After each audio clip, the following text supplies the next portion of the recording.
Dans le rayon cinéma, cette année, les éditeurs nous ont pas particulièrement gâtés, mais il y a quand même 2-3 petites nouveautés qui se détachent du lot. Il y a tout d'abord le Clint Eastwood par Clint Eastwood. Alors vous allez dire, c'est encore un énième livre sur Clint Eastwood. C'est vrai, seule différence c'est que c'est édité par les Cahiers du cinéma, donc ça fait preuve quand même d'un sérieux, d'une intelligence et d'une exploration des films et de la carrière du cinéaste un peu plus complète que dans les autres livres de cet auteur. Et c'est surtout que c'est pas un livre qui parle de tous les films qu'il a fait, c'est une longue interview qui se déroule sur tout le livre, un peu comme avait fait dans son temps François Truffaut pour Hitchcock. Deuxième choix, le Hitchcock par Hitchcock. Donc là, c'est encore une fois, vous allez me dire, un autre livre sur Hitchcock, mais c'est un peu comme le Marilyn Monroe qu'ils avaient fait il y a 2 ans. C'est un livre objet, comme on dit, comme ils font maintenant, où tous les livres du cinéaste sont disséqués et à chaque fois il y a des petits facsimilés. C'est un petit cadeau objet, mais très sympa, du grand maître, avec des photos inédites de tournage, des comptes rendus de script.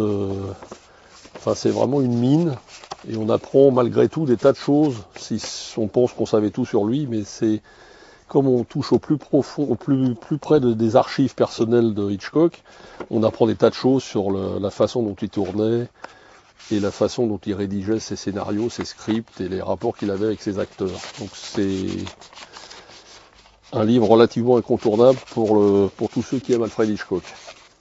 Et le troisième et dernier livre de cinéma, c'est la fameuse réédition du Some Like It Hot, c'est-à-dire Certains l'aiment chaud de Billy Wilder. Donc il était sorti dans une version luxe très chère il y a quelques années, il ressort en version pour tout le monde à 40 €. Et c'est la description et toutes les scènes et toutes les photos du tournage de ce que certains considèrent comme la plus grande comédie hollywoodienne, et en tout cas le plus grand rôle de Marilyn Monroe. Et de Tony Curtis, qui vient de nous quitter il y a pas longtemps. Et c'est vraiment on est vraiment plus près du film, du tournage. C'est vraiment c'est un très beau livre. En plus, le format est sympa.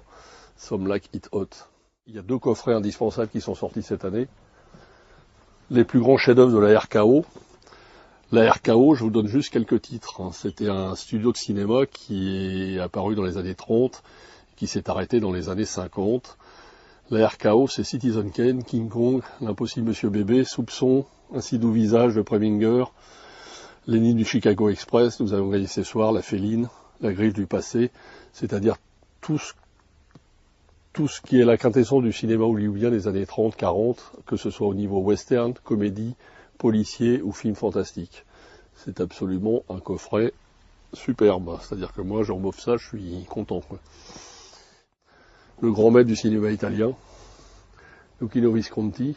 Alors dedans, vous avez 3 films complètement remasterisés, Ludwig, Le crépuscule des dieux, Senso et l'innocent, et plus un livre sur Visconti qui est inclus dedans. Ça, c'est le coffret qui est sorti, et ils ont également réédité, complètement remasterisé, le fameux chef-d'œuvre du film, avec Alain Delon et Claudia Cardinal, Le Guépard, et Burt Lancaster.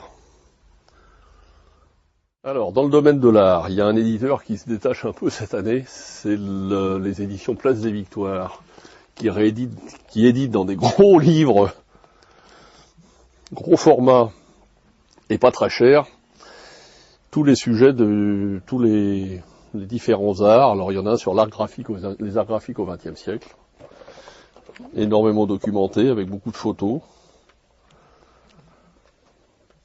Celui-là, c'est un des plus beaux d'ailleurs, parce que généralement les bouquins de photos c'est relativement chiant, et celui-là il est assez les maîtres de la photographie, parce que c'est des photos pleines pages, donc elles sont bien mises en valeur, et en plus de ça pas très connues, avec beaucoup de différents photographes, et pour une fois c'est pas les mêmes qu'on a d'habitude. Pour ceux qui aiment bien New York, sur l'art dans les musées de New York, avec les principales toiles qu'il y a au MoMA, au Met et au Guggenheim. Voilà, pour les nostalgiques de New York. Et le dernier, c'est sur la Renaissance italienne. Donc, c'est des livres très complets, très documentés, à la fois assez érudits, mais pas chiants à lire, mais surtout avec des photos et une iconographie qui est respectable par rapport au prix qui est proposé, parce que tous les livres qui sont proposés à peu près à 40 €. Ça fait des très très beaux cadeaux. Et en plus de ça, on a l'impression d'apprendre plein de choses et d'être intelligent après. Un de mes coups de cœur, c'est le livre chez ta chaîne sur New York. Alors c'est pas un livre de photos sur New York de maintenant, New York vue du ciel, New York les jardins et tout ça, c'est une histoire de New York. Donc c'est très nostalgique parce que ça remonte au tout début, les années 50, comment ça s'est créé, les gratte-ciel, les années 30. Donc c'est vraiment une histoire de New York, un peu même les tout débuts du début du siècle. Donc plus un livre de photos de New York actuel, ça s'arrête de nos jours, mais c'est surtout une histoire de New York. Et c'est assez passionnant, ça va jusqu'au 11 septembre 2001, incontournable comme d'habitude. Mais ce qui est intéressant, c'est pas forcément le New York d'aujourd'hui, mais le New York du siècle dernier, des années 20 jusqu'aux années 70. Et c'est un bouquin remarquable, parce que ce que j'appelle le beau livre utile, c'est-à-dire il n'y a pas que les photos, il y a aussi beaucoup de choses à lire, intéressantes, et on appréhende bien la ville, et c'est vraiment très bien fait. Cette année, ils nous ont fait une profusion de livres sur l'histoire de l'art, hein, entre les chefs-d'œuvre méconnus aux chaînes, le sujet dans le tableau, les 100 énigmes de la peinture, sans oublier l'inénarrable Dardar, tome 2. Il y en a un qui se détache, qui est vraiment notre coup de cœur, c'est un livre qui s'appelle Un autre regard sur la peinture, où on découvre à travers tous les tableaux, c'est surtout ciblé 15e, 18e siècle, tous les symboles secrets des toiles des grands maîtres. Et pour ce faire, à chaque fois qu'il y a une toile qui est en pleine page dans le livre, il y a un petit incruste avec des petites fenêtres qui expliquent les différents symboles et les différentes significations des différents morceaux du tableau. Et donc avec le texte de l'autre côté, on apprend plein de choses sur le tableau. C'est très très bien expliqué. C'est tout simple, on a l'impression que c'est compliqué, mais en fait du coup on arrive à appréhender la peinture, surtout religieuse et classique du 15e, 16e, 17e siècle en Europe, de manière assez simple et facile, qui permet après d'appréhender de manière plus facile la peinture du XXe siècle. Voilà. Et en plus de ça, par contre, il faut se dépêcher parce que c'est un tirage limité. Il est déjà totalement épuisé et il coûte seulement la somme modique de 30 €. Donc c'est vraiment un très très beau cadeau, pas cher et vraiment intéressant, intelligent. Il y a ça aussi. Pour ceux qui nous avaient fait, je ne sais pas si vous avez connu, il y a quelques années, ils ont édité un livre qui s'appelait Siècle. Ils en ont refait un tirage tout petit, c'est-à-dire que là vous avez tout le XXe siècle dans un tout petit livre, et ils nous ont sorti décennies, c'est-à-dire que vous avez les 10 ans du XXIe siècle dans un grand livre. Voilà. Et c'est toutes les photos de tout ce qui s'est passé dans les 10 dernières années dans le monde.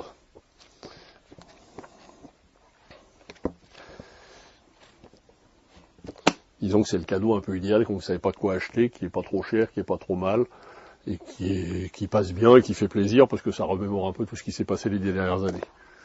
Le vrai coup de cœur de la griffe, c'est celui-là cette année. C'est ce que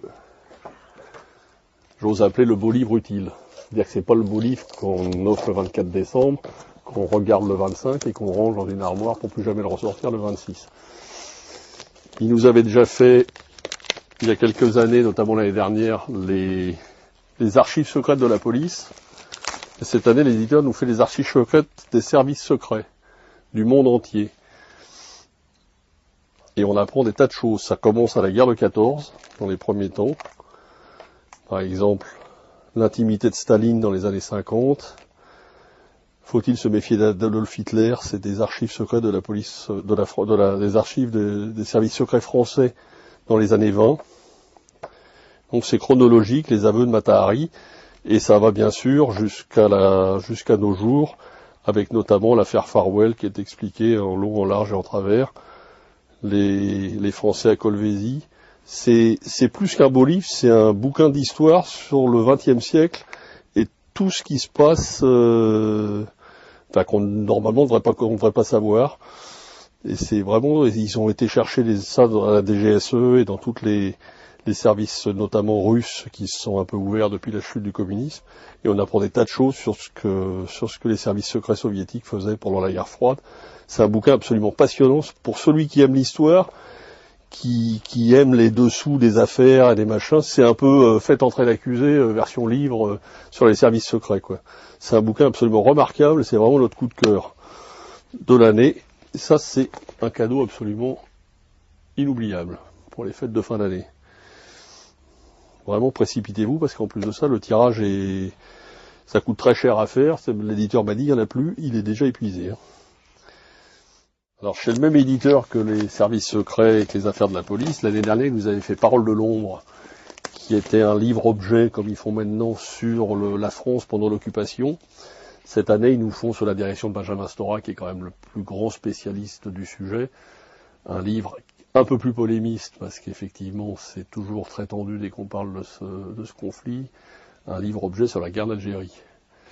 Alors, parce que les gens me posent beaucoup la question, il est objectif, si tant est qu'on peut être objectif sur ce sujet. Il traite des deux côtés, que ce soit français, algérien, OAS, FLN, d'une manière le plus objective possible, avec des lettres de soldats des deux côtés et ce qui leur est arrivé. C'est un bouquin absolument remarquable, parce que c'est une période dont on ne parle jamais, dont on dit qu'il ne sait pas, il n'y a pas eu de guerre, qu'il ne s'est rien passé. Vous essayez de parler à ceux, et j'en ai dans ma famille qui ont fait la guerre d'Algérie, qui n'en parlent jamais. Ça permet aux jeunes, surtout de maintenant, de savoir un peu ce qui s'est passé et d'essayer de rassembler les gens et les peuples de maintenant pour ne pas oublier, parce qu'il ne faut pas oublier ce qui s'est passé, mais pour essayer de passer un petit peu à autre chose. Et c'est un bouquin assez objectif et qui est vraiment très bien documenté, très bien fait, comme un livre-objet à conseiller aux jeunes qui essayent de savoir un peu ce qui s'est passé et qui s'intéressent à l'histoire de leur pays, tout simplement. Voilà, ça s'appelle Algérie, aux éditions Les Arènes. Alors sinon, il y a aussi les éditions, comme tous les ans, les éditions Parigramme, qui portent leur nom, c'est-à-dire qu'ils ne déditent que des livres sur Paris. Cette année, en beau livre, ils nous sortent les maisons closes parisiennes. Mais c'est à la fois une histoire des maisons closes de Paris, et à la fois surtout une histoire de l'architecture des maisons closes. Parce qu'il faut savoir que les maisons closes, comme c'était des lieux de plaisir et des lieux un peu chauds, qui portent leur nom, c'était en fait au niveau architectural, ils étaient en avance beaucoup sur l'époque.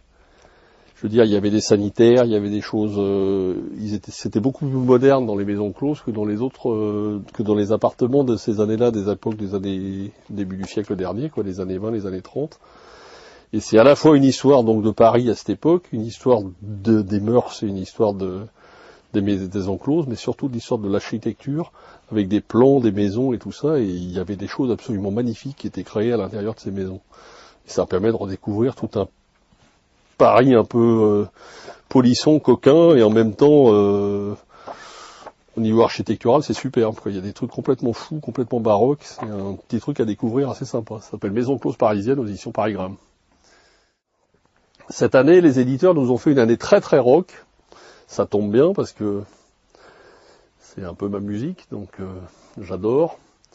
Tout d'abord, il y a l'incontournable, mais qui est vraiment remarquable, qu'il faut vraiment lire et qui est vraiment unique, c'est-à-dire c'est quand même la figure de proue de l'histoire du rock de ces 50 dernières années, c'est Monsieur Keith Richards. C'est la vie des Glimmer Twins, c'est-à-dire de Keith Richards et de Mick Jagger pendant 50 ans. C'est toute l'histoire du rock, toute l'histoire de la pop, toute l'histoire des années 60, 70, 80. C'est un bouquin absolument remarquable. Je veux dire, c'est pas un chanteur ou un guitariste qui a écrit ses mémoires, c'est vraiment une icône mondiale qui s'est mis devant sa feuille et qui s'est mis à raconter ce qu'il a vécu. C'est absolument prodigieux. S'il y a un livre de rock, un livre des années 60 à nos jours à lire, c'est vraiment la biographie de Keith Richards. C'est un bouquin absolument remarquable. Loin, loin, loin de tous les clichés qu'on a sur lui, le drogué, le machin et tout, c'est beaucoup plus profond, beaucoup plus intelligent, et c'est surtout une leçon de vie et une leçon de l'histoire du rock'n'roll. Il nous explique tout ce qu'il a fait, la création surtout artistique de ce génie du rock. C'est un bouquin absolument incontournable pour la fin de l'année. C'est vraiment un petit chef-d'œuvre. Et si vous êtes passionné des Rolling Stones, il y a 2 livres aux éditions Le Mot et le Reste qui éditent plein de livres sur le rock et tout ça. C'est Exile on Main Street qui raconte la fameuse création de leur seul double album qu'ils ont fait, Exile on Main Street. Exile on Main Street, pour la petite histoire, il y a 3 disques double albums qui sont considérés comme les plus grands double albums de tous les temps. C'est le Exile on Main Street des Rolling Stones. disque qu'ils ont fait dans une maison sur la Côte d'Azur en 1971. C'est-à-dire qu'ils dormaient le jour et ils jouaient la nuit dans la cave. Donc il y a cet album-là, il y a l'album blanc des Beatles et il y a le London Calling de Clash. C'est considéré comme les 3 grands disques du monde, double album. Et ce qui est étonnant, c'est qu'il y en a un, c'est Jagger Richard, l'autre c'est Lennon McCartney et le troisième c'est Jones Strummer. C'est-à-dire que c'est les 3 seuls groupes qui avaient 2 têtes pensantes et qui signaient toutes leurs chansons en duo. Donc ça, c'est l'histoire de cet album mythique qui vient d'être réédité d'ailleurs avec des chansons inédites. Et celui-là, STP à travers l'Amérique avec les Rolling Stones, c'est-à-dire la tournée qu'ils ont faite d'Exile on Main Street l'année d'après, en 1972, avec le fameux concert d'Altamont où il y a eu un mort à cause de leur précédente qui était les Hells Angels. Si vous voulez parfaire vos connaissances sur les Stones et surtout la musique, la vraie musique rock des années 70, ça, ces 2 livres-là, plus le live de Keith Richards, et vous aurez tout compris. Et vous terminerez en 4e fois avec un amoureux du rock qui a fait la seule émission de rock en France dans les années 80. On aime ou on n'aime pas, mais c'est quand même un monsieur qui sait de quoi il parle. C'est monsieur Antoine Decaune avec son dictionnaire amoureux du rock, qui porte bien son nom, c'est-à-dire il ne parle que de ce qu'il aime. C'est un peu comme nous, je veux dire, quand on est passionné, on parle toujours assez bien de ce qu'on aime. C'est une sélection, c'est un petit peu sectaire, comme diront certains, mais c'est en fait, il ne parle que de ce qu'il aime, et quand il aime, il en parle très bien, et en plus il connaît son sujet. Et si vous voulez parfaire votre connaissance du rock, ou surtout du rock français, des émissions cultes, il faut acheter ça d'Antoine Decaune. C'est les meilleurs passages de son émission Chorus. Chorus, c'est pour les gens comme moi, c'était la bouffée d'air frais dans un monde un peu où il se passait pas grand-chose. C'était la seule émission de rock à la télé dans les années 70, à la fin des années 70, début 80. Tous les dimanches, après le jour du Seigneur, on avait droit à une demi-heure de rock'n'roll en direct, grâce à Monsieur Decaune, et c'est absolument un chef-d'œuvre. On redécouvre les plus grands groupes qui sont venus, que ce soit The Clash, que ce soit ZZ Top, Trust, Jam, Stranglers, ou même Police, qui sont passés dans cette émission. Si vous voulez parfaire vos connaissances du vrai rock, il faut prendre ce coffret. Là, je vais en ai donné plus d'un, mais moi j'aime bien Philippe Gion, c'est-à-dire que j'ai toujours bien aimé, pas trop ce qu'il fait maintenant, mais il a fait une petite pépite il y a quelques années, il y a 2-3 ans. Ça s'appelle Doggy Bag, il y a eu 6 volumes qui se déroulaient, en fait, c'est comme une des saisons de séries américaines. Chaque tome, c'était comme une saison, c'est un peu le Desperate Housewives version française. C'est absolument génial, c'est-à-dire là ils ont sorti l'intégrale des 6, ça se lit comme une sitcom, ça n'a rien à voir avec ce qu'il écrit d'habitude, bon, c'est un petit peu branché cul quand même un peu, hein, mais ça se lit franchement comme un bon bouquin de détente. Toutes les filles qui aiment bien Catherine Pancol, machin, ils devraient lire ça, c'est absolument génial. Il se passe pas grand-chose, si ce n'est des histoires de cœur, d'amour, il s'est passé quelque chose dans le temps et qu'on finit par découvrir au fil des saisons, hein, parce que on peut vraiment parler de saison comme dans une série télé.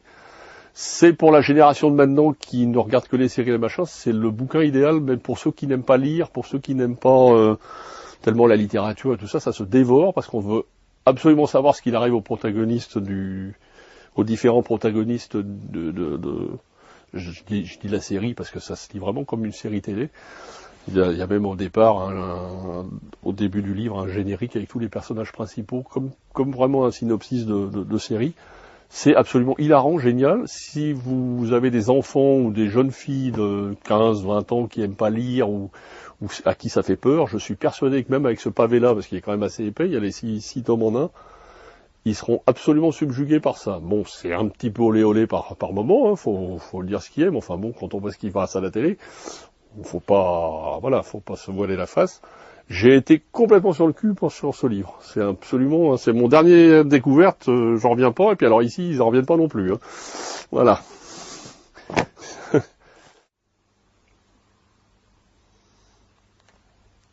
Alors il y a Gallimard à travers sa collection la Pléiade.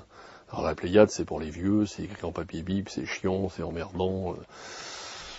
Ça vieillit comme les gens, c'est-à-dire que ça se vend moins parce que les gens qui l'achètent meurent. Donc, mais là, ils ont eu la bonne idée cette année d'éditer un truc quand même qui est un peu rock'n'roll par rapport à ce qu'ils font d'habitude et qui est quand même...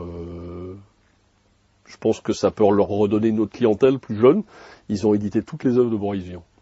Et c'est vrai que tout Boris Vian en 2 tomes, ça a beau être écrit en papier bible, c'est quand même assez sympa pour un prix, ma foi, qui fait 100 €. C'est un très très beau cadeau pour Noël, pour offrir aux enfants ou à votre fille ou à votre fils qui peuvent quand même découvrir un des auteurs contemporains des années 50 qui est quand même lisible et qui est quand même donc il faut découvrir l'œuvre, quoi.